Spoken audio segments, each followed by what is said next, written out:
नमस्कार दर्शकों, आज हम एक ऐसे रोचक और रहस्यमय विषय पर चर्चा करने जा रहे हैं जो अक्सर हमारे मन में सवाल खड़ा करती है। आखिर क्यों गणेश जी की पूजा में तुलसी पत्र अर्पित नहीं किए जाते हैं, जबकि तुलसी को हिंदू धर्म में अत्यंत पवित्र और देवी स्वरूप माना गया है। फिर भी गणेश जी की आराधना में इसे वर्जित क्यों माना जाता है?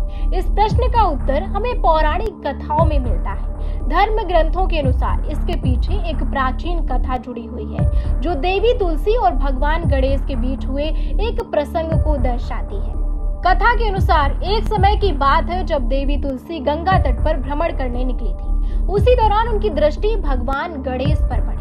गणेश अपनी तपस्या में इतने मग्न थे कि उन्हें बाहरी संसार का कोई भान नहीं था।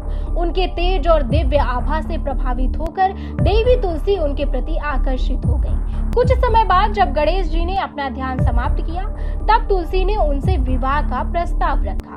लेकिन गणेश जी, जो ब्रह्मचर्य का पालन कर रहे थे और अपना जीवन धर्म तथा तपस्या को समर्पित कर चुके थे, उन्होंने इस प्रस्ताव को विनम्रता से अस्वीकार कर दिया।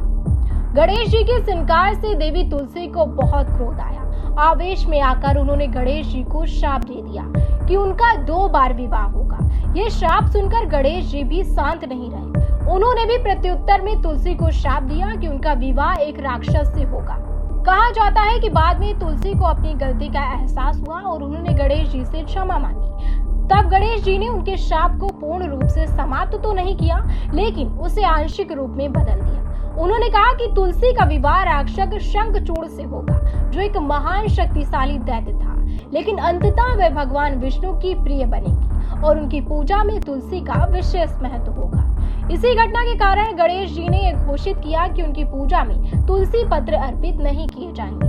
तभी से परंपरा चली आ रही है कि गणेश जी को तुलसी नहीं चढ़ाई जाती है, जबकि अन्य देवताओं को, विशेषकर भगवान विष्णु और कृष्ण को, तुलसी अत्यंत प्रिय है।